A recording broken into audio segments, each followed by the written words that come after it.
Welcome back to Celebrity Radio. It's Alex Belfield talking to some of the world's biggest stars, some of the most talented people, and we tick both of those boxes today with Marco Pierre White. How are you? Hello, how are you? Well, I'm delicious, thank you. I've just spent an hour with you chatting about everything and all sorts, and it's so thrilling because I've watched you for so long and you're so brilliant at what you do, and you just get on with it, don't you? You're not interested in the nonsense and shenanigans.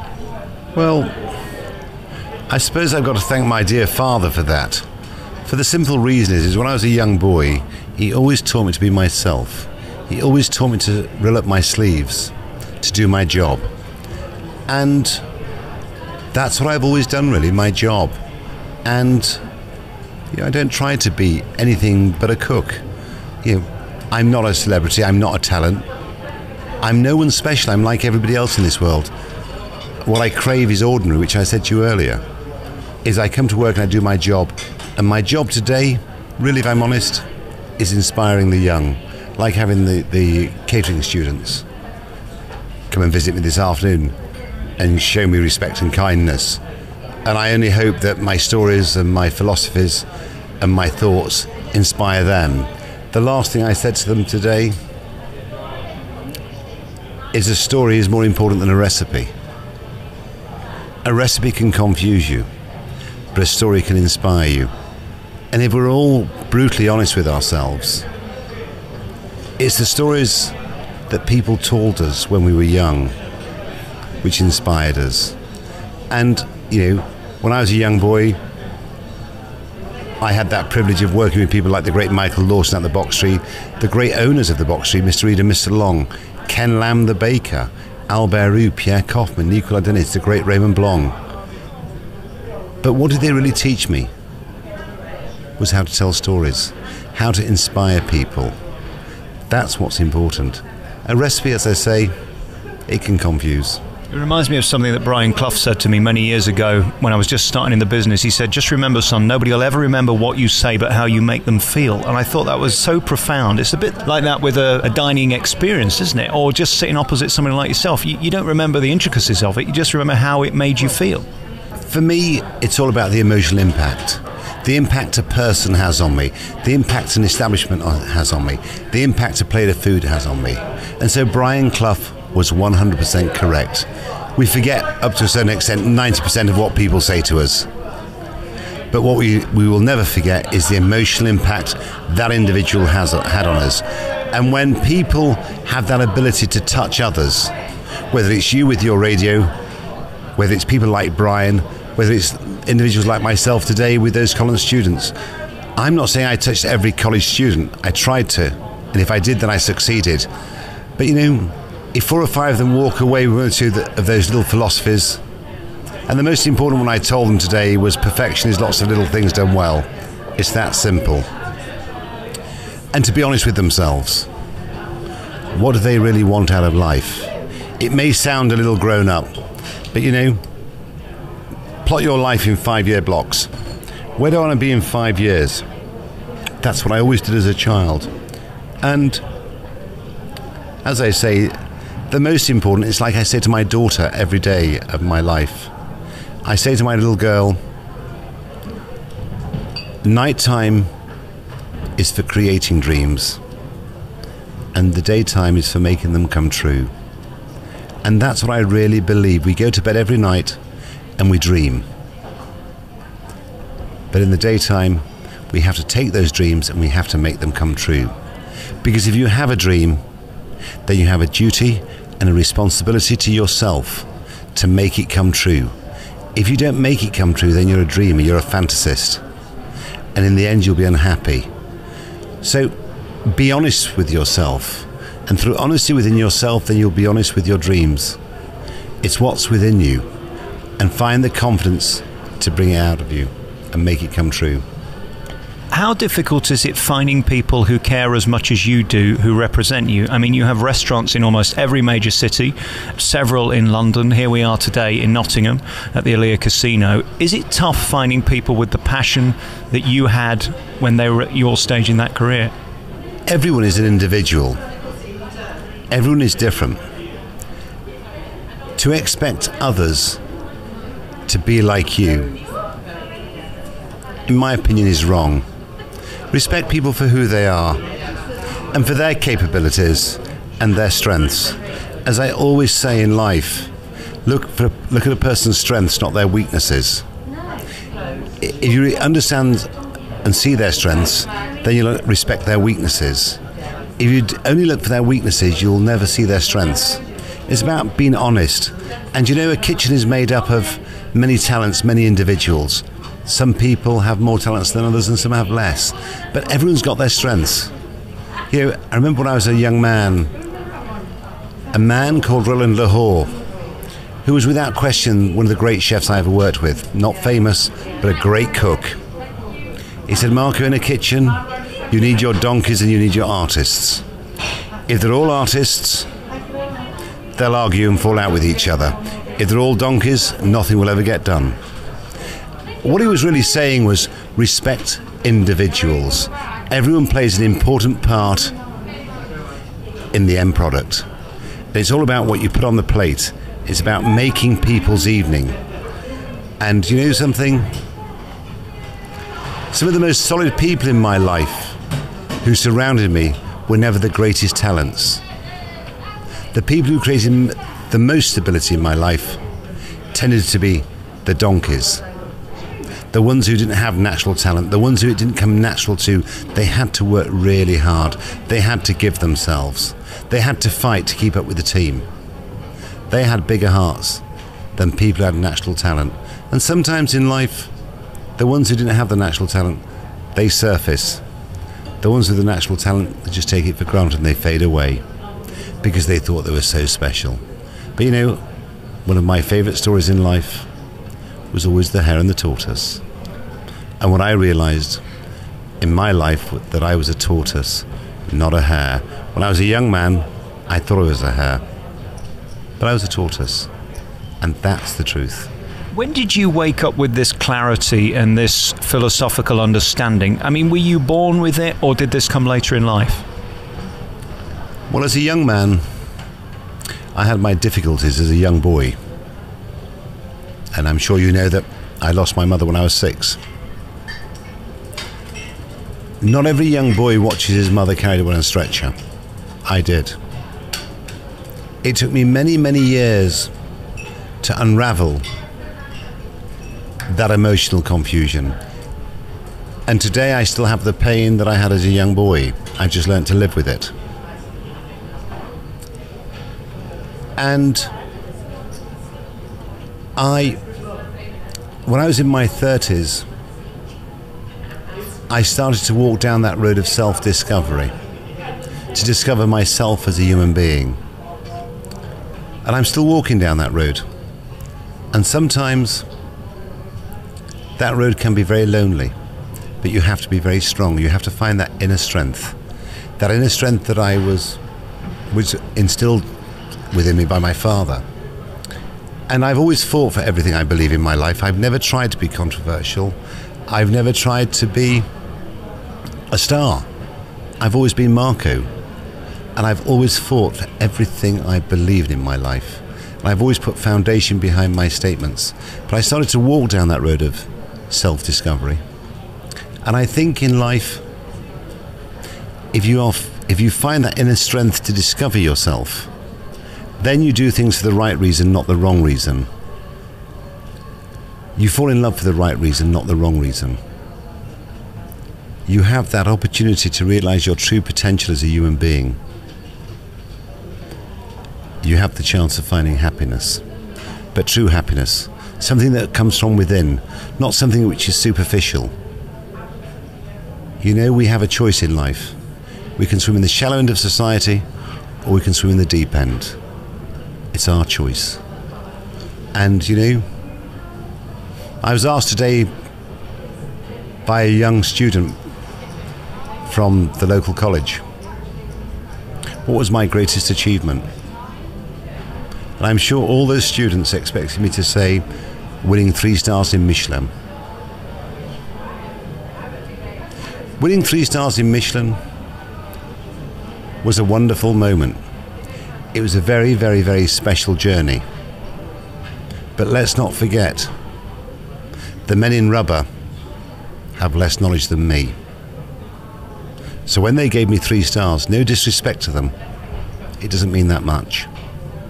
Had I been given 3 stars by great chefs, by the Bocuses of this world, by the Alain Chapelles, by the Fernampoins, that's different. Then you join a very special club. And that's why it was so easy to walk away from my achievements. My greatest achievement, as I told the young lady and her fellow students, was to be given respect of my industry, to be accepted by my industry. And that's all I ever craved for, that's all I ever worked for, was to be respected and not to be treated like a second-class citizen. And I fought for everything in my life. And people and the media can criticize me as being controversial, but I can assure you I'm not. I'm just a boy who fights for what he believes in. And I'll always stand up, and you can knock me down, and that's fine. I'll never allow anyone to pick me up. I'll always dust myself down and stand up in my own time and walk straight.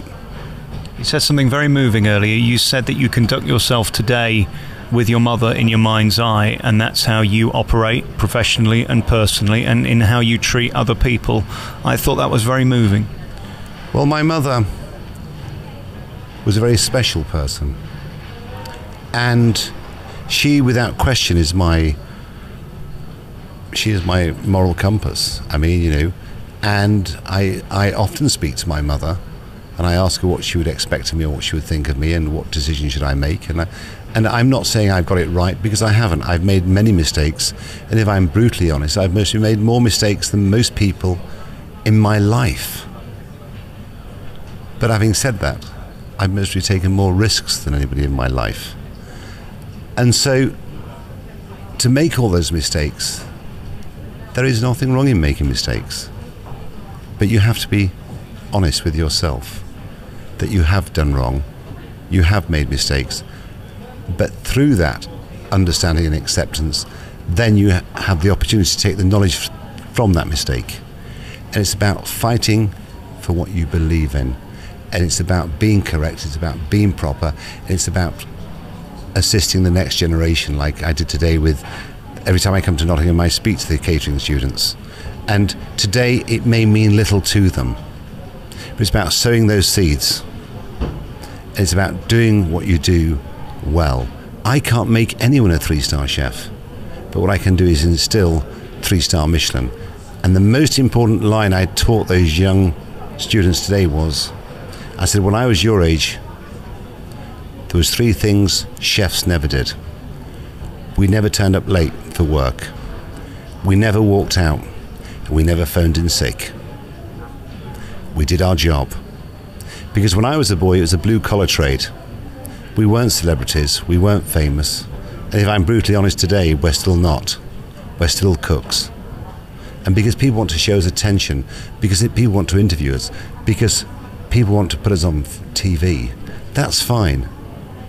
Use those vehicles to deliver your message, to inspire the young who are watching those shows, to make them want to better themselves, because that's what my father and my mother wanted of me, was to better myself as a human being.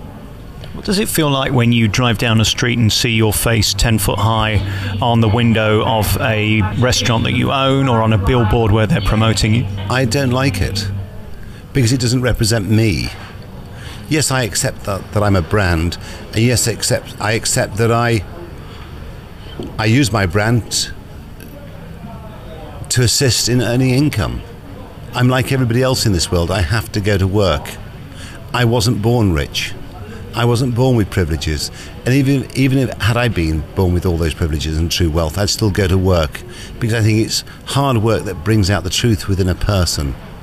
I think people who think it's beyond them. I think people who think they're too good to do something, that what's the word I'm looking for, is entitlement. No. It doesn't wash with me. You know, I came from a council estate. I went to school with holes in my shoes. I was mostly one of the poorest kids at school, with no mother. I know what it's like to be treated like a second-class citizen. I know what it's like to work hard. And I will work hard until the day I die, because that's my nature. I will share my story. I will inspire the young, because that's what I want to do. Because that's really my job now. I realise my dreams, so therefore I must assist in others in realising their dreams, no matter how big or how small. We have a duty. It's about passing on that baton. Do you ever consider how magnificent your achievements have been, bearing in mind where you came from, as you just described, and how remarkable it is that you're sat here today in your own restaurant, one of many, which is so rare. Most restaurants close, I think, within the first year. It's got an 80% failure rate. You've been the anomaly. You've been the success. But remember, not everything I've done in my life has been a success. You know, when you get into a certain position in life, you're big enough to sweep things under the carpet. It's what the corporate world specialises in. Large institutions do it all the time. They sweep things under the carpet. But you know, you have a go. How can you criticise people for having a go? How can you criticise people for employing people, for sharing their knowledge? Certain newspapers love to attack the heroes. Like America, in America, individuals who come from humble beginnings and they succeed in life, they support them, they back them, they admire them. This country, the media want to break us. It's a story. And you know, it saddens me, but you know something? It doesn't dishearten me. You know, my mother would call me Marco, and that's the name I'll have until the day I die, and I'll always stand up for what I believe in and for what my mother and father brought me into this world to fight for. And you know, look, okay, I accept I'm not part of the establishment. I'm not that round peg that fits in a square hole. But you know, I am who I am. But you know, my industry, they respect me, they admire me, and they see what I've done for my world. Okay, I'm one little link within a very large chain, but we all contribute. And I was given an opportunity to contribute, and I took full advantage of that. And like today, sitting with the young students humbles me. I was once in their position, trying to work it out, trying to unravel it all, trying to better myself, working hard to achieve success, to suppress one's insecurities. It's that simple. And here we are today, and you work around the world. I suppose you could argue your greatest achievement was your children, because there you are, you talked to me earlier about what it's like to be woken up in the morning and inspire your children. Has that changed your perspective again? I mean, we talk about what happened to you at 6 years old, and here we are now, you're having to pass that on. How has that changed you? Well, children do change you. And whether they're your children or they're somebody else's children, they change you. And I cast my mind back many years, and I think of the men and the women who invested in me and believed in me and defended in me. They defended me, you know, when people said ABC, oh, Marco, he's not worth investing in. Mr. Reed, Mr. Lamb, they invested in me, they believed in me. Of course they knew that I was a boy with complications. Of course they knew that I had my internal struggles, my Napoleonic War. But they saw something within me, and they backed me and they forgave me. And that's our job. When we get to a certain age in life and we've realised our dreams, bang, let's inspire the young. Let's take the young by the hand and let's guide them. Because the best advice you can give a young person is make sure you put your career into the hands of somebody who's going to respect you and guide you and protect you and hand you over when your time is up with them. Do you worry now that there is more child obesity than there's ever been? People are more poorly educated than they've ever been. People in the north are struggling more than they've ever done. I mean, I'm from Nottingham, you're from Leeds, same sort of communities. It's not getting better, is it? Well, I can't really answer that question for the simple reason is I'm not a politician, I'm a cook. But you care, don't you? That's the thing. No, I do care greatly.